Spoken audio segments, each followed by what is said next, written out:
नमस्कार दोस्तों, स्वागत है आपका टेक्नो डिफेंस अपडेट पे। तो दोस्तों, एक बहुत ही बड़ी अपडेट सामने निकल करके आई है। तो कुछ दिन पहले एक आर्टिकल छपा था। हालांकि दोस्तों, ना तो वो आर्टिकल किसी गवर्नमेंट के ऑफिशियल का था और ना ही किसी वेबसाइट का था। वो केवल एक इंडिविजुअल पर्सन का था और उसमें आर्टिकल में जो कुछ छपा था वो एक इंडिविजुअल पर्सन के अपने खुद के व्यक्तिगत विचार थे। तो दोस्तों, उस आर्टिकल में छपा था कि जो हमारा तेजस MK2 है, अगर उसके ऊपर कोविड-19 का असर पड़ता है तो उसकी जो रोल आउट की टाइमलाइन है वो 2023 में चली जाएगी और इसके बाद उसकी जो फर्स्ट फ्लाइट है वो 2024 तक यहाँ पर चली जाएगी। लेकिन दोस्तों, अब जो अपडेट सामने निकल करके आई है उससे साफ होता है कि ऐसा कुछ भी नहीं होने वाला है। क्योंकि सबसे पहले आप सुनिए, जो HAL है और साथ में ADA है, उन्होंने तेजस MK2 की असेंबली और उसके जो प्रोटोटाइप है उसको बनाने के लिए जो ग्राउंड वर्क है वो शुरू कर दिया है, जिसके लिए पहले से ही जो कई तरह के टेंडर हैं वे जारी कर दिए जा चुके हैं, जिसमें जो तेजस MK2 के पार्ट वगैरह हैं उनके लिए जो टेंडर है उनको जारी किया गया है। और ये जितने भी जो टेंडर हैं ये जारी किए गए हैं, तो इनकी सबकी जो डिलीवरी है वो मार्च की शुरुआत से शुरू हो जाएगी। और जब मार्च में इनकी डिलीवरी स्टार्ट होगी तो तब से तेजस MK2 के ऊपर जो बाकी सारा ग्राउंड वर्क है वो शुरू कर दिया जाएगा। हालांकि दोस्तों, ऐसा नहीं है कि उससे पहले हम बिल्कुल खाली बैठेंगे। उससे पहले जितनी भी चीज़ें हैं उनको मैनेज किया जाएगा, जितने पार्ट्स हैं उनको मैन्युफैक्चर किया जाएगा। और जो पहला प्रोटोटाइप है उसको अप्रैल मंथ के अंदर जो जिगजैग असेंबली है उसके ऊपर शुरू कर दिया जाएगा और इसको दिसंबर तक यहाँ पर कंप्लीट कर दिया जाएगा। और दोस्तों, मिड और साथ में जो रेयर फ्यूसलाज है उसको अप्रैल मंथ में ही HAL को दे दिया जाएगा, क्योंकि जो तेजस MK2 है उसको बनाने के लिए कई तरह के जो प्राइवेट पार्टनर हैं वे भी इसमें शामिल है। तो वे इसके रेयर और साथ में मिड फ्यूसलाज को यहाँ पर डिलीवर करेंगे और ये पर्याप्त होगा तेजस MK2 को जिगजैग असेंबली पर रखने के लिए। तो दोस्तों, इस सब के अलावा भी हाल ही में जो हमारे DCAS यानी कि defence chief air staff Shri Narmadeshwar Tiwari ji है, उन्होंने जो तेजस MK2 के जो CDR है उसको एक्सेप्ट किया था। और अब 2023 में जो तेजस MK2 की फर्स्ट फ्लाइट होगी तो उसके लिए जल्द ही हमारी जो इंडियन एयरफोर्स है वे अपनी एक टीम को तैयार करेगी, जो कि यहाँ पर तेजस MK2 की पहली जो उड़ान है उसको कराएगी। और इस सब के बाद हो सकता है कि वही टीम तेजस MK2 की जितनी भी टेस्टिंग वगैरह है वो करेगी और जितने भी जो पैरामीटर्स है उनको अचीव किया जाएगा। अगर उनको कुछ कमियां लगती है उसको वे सामने रखेंगे, बाद में उनको ठीक भी किया जाएगा। उन्हें कुछ नए चेंजेस चाहिए होंगे तो उसको भी वे यहाँ पर इस टेस्टिंग के दौरान जो है सामने रख सकेंगे। तो दोस्तों, इस साल जो तेजस MK2 है उसको नया नाम भी दिया जाएगा और 2023 के जो एरो इंडिया शो होंगे वहाँ पर HAL का प्लान है और साथ में ADA का भी इसमें प्लान है कि वे तेजस MK2 को वहाँ पर शोकेस करेंगे।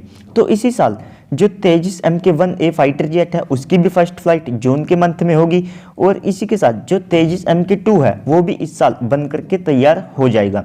तो यानी कि ये जो साल है आप इसे कह सकते हैं कि हमारे जो फाइटर जेट के प्रोग्राम है उनके लिए काफ़ी ज़्यादा खास होगा। और इस सब के अलावा भी इस साल जो एमका का जो 1:1 का फुल साइज का स्केल मॉडल है वो भी यहाँ पर दिखाया जाएगा।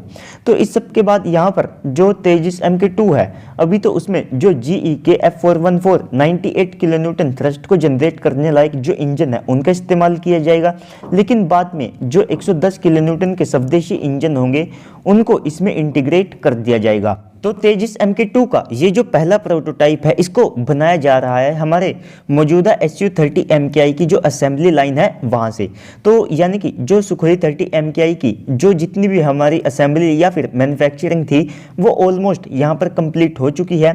तो इसके बाद अब जो तेजस MK2 है उसको यहाँ से रोल आउट किया जाएगा और इस सब के बाद भी 2027 से लेकर के 28 तक हमारे पास हो सकता है कि लगभग जो 4 प्रोडक्शन लाइन है वे मौजूद हो, क्योंकि HAL का प्लान है कि वे तीसरी प्रोडक्शन लाइन को सेटअप करेंगे और एमका के लिए जो एक नई प्रोडक्शन लाइन है उसको भी यहाँ पर प्लान किया गया है। तो दोस्तों, इसके बाद अगर आप बात करें अपनी अगली अपडेट की तो वो है स्वीडन को लेकर के। तो देखिए दोस्तों, जो स्वीडन की साब है जो कि ग्राइपेन फाइटर जेट को भी बनाती है, तो उन्होंने भारत के तेजस MK2 एमका और टेडी BF के लिए एक बहुत ही बड़ा ऑफर दिया है। तो देखिए दोस्तों, सबसे पहले अगर आप बात करें ऑफर की तो उससे पहले आप समझ लीजिए जैसा कि भारत उत्तम AESR रडार को बना रहा है जिसमें लगभग 780 जो टीआर मॉड्यूल्स है वे मौजूद होंगे और 150 किलोमीटर की उसकी जो रेंज है वो यहाँ पर होगी।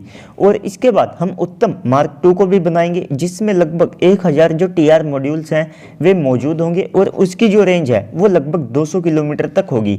और इसके बाद उत्तम का एक और मार्क 3 वेरिएंट बनाया जाएगा जिसमें लगभग 1200 से लेकर के 1300 जो टीआर मॉड्यूल्स है वे मौजूद होंगे और उसका जो इस्तेमाल है वो हमारे मिग 29 और साथ में जो सुखोई 30 MKI फाइटर जेट है उसमें किया जाएगा। तो दोस्तों अभी के लिए भारत उत्तम AESA के जितने भी वेरिएंट बना रहा है, चाहे उसमें तेजस MK1A फाइटर जेट के लिए हो, तेजस MK2 के लिए हो या फिर जो सुखोई 30 MKI है उनके लिए हो, ये जितने भी वेरिएंट हैं ये सारे के सारे गैलियम आर्सेनाइड बेस्ड रडार होंगे। जबकि दोस्तों जो साब है उन्होंने हमें gallium nitrate based AESA radar का जो ऑफर है वो दिया है। तो दोस्तों जो gallium nitrate based AESA radar होते हैं ये जैमिंग एनवायरनमेंट में भी काफ़ी ज़्यादा अच्छे से परफॉर्म करते हैं। इनका जो फेलियर चांसेस है वो यहाँ पर काफ़ी ज़्यादा कम होता है और ये कम पावर में अच्छी खासी जो डिटेक्शन रेंज है वो देते हैं, यानी कि ये कम पावर को कंज्यूम करते हैं। तो इस तरह के जो नए AESA रडार है उसका जो ऑफर है वो भारत को यहाँ पर साप की तरफ से मिला है। लेकिन दोस्तों यहाँ पर जो DRDO है वे उत्तम AESA का एक वेरिएंट बनाएंगे जिसको हम आने वाले समय में अपने 5.5 जनरेशन के जो M का फाइटर जेट है उसमें कर सकेंगे। तो दोस्तों वो भी जो वेरिएंट होगा वो यहाँ पर gallium nitrate based AESA radar होगा। तो दोस्तों यहाँ पर जो साब है वो भी भारत को सेम ऑफर दे रहा है। तो दोस्तों क्या भारत को इसके ऊपर विचार करना चाहिए या फिर ये जो काम है ये हमें अपनी जो DRDO है उनको देना चाहिए? तो दोस्तों इसके बाद एक और काफ़ी ज़्यादा बड़ी अपडेट है तो उसको भी हम यहाँ पर कवर कर लेते हैं। तो दोस्तों जो स्काई रूट है उन्होंने लगभग 4.3 मिलियन जो $US के जो फंड है वे जुटा लिए हैं। तो अगर आप बात करें स्काई रूट की तो देखिए दोस्तों आप इसे स्वदेशी स्पेस एक्स भी कह सकते हैं क्योंकि ये भारत की एक स्पेस एजेंसी है जो कि एक प्राइवेट स्टार्टअप है। तो दोस्तों इन्होंने पिछले साल ही एक रॉकेट इंजन को टेस्ट किया था जिस पर खुद टेस्ला और साथ में स्पेस एक्स के जो मालिक है उन्होंने इनको ट्वीट करके बधाई दी थी। और इस सब के अलावा जो स्काई रूट है वो अब तक लगभग 17 मिलियन $US को जुटा चुकी है। तो दोस्तों ये जो स्टार्टअप है ये काफ़ी अच्छे तरीके से आगे बढ़ रहा है और साथ ही साथ इनको अच्छी खासी जो ग्रोथ है वो भी मिल रही है। तो दोस्तों इसको लेकर एक और भारत की जो काफ़ी ज़्यादा बड़ी बात है कि ये भारत का अब तक का सबसे बड़ा स्टार्टअप है जो कि स्पेस के सेक्टर में यहाँ पर आया है। तो दोस्तों ये स्टार्टअप विक्रम 1, विक्रम 2 और साथ में विक्रम 3 जैसे जो रॉकेट्स हैं उनको भी बना रहे हैं और आने वाले समय में ये भारत की स्वदेशी स्पेस एक्स भी कहलाएंगे। तो ये खुद के मिशन के ऊपर तो काम कर रहे हैं लेकिन इस सब के अलावा भी जो हमारी इसरो है जिनके ऊपर काफ़ी ज़्यादा काम का जो बोझ है वो बना रहता है तो उनके लिए भी ये एक मदद के तौर पर सामने आई है। तो इसके लिए इन्होंने इसरो के साथ जो जॉइंट वेंचर या फिर पार्टनरशिप है वो भी कर ली है। तो दोस्तों ओवरऑल आप सबका तीनों अपडेट के ऊपर क्या कहना है कमेंट सेक्शन में बताइएगा। वीडियो को लाइक करके चैनल को सब्सक्राइब कर दीजिएगा ताकि आपको ऐसी ही डिफेंस से रिलेटेड जो या फिर स्पेस से रिलेटेड जो वीडियोस हैं वे मिलती रहे। तो चलिए दोस्तों आज की इस वीडियो में इतना ही, मिलते हैं अगली वीडियो में, तब तक के लिए गुड बाय, जय हिंद। धीरे धीरे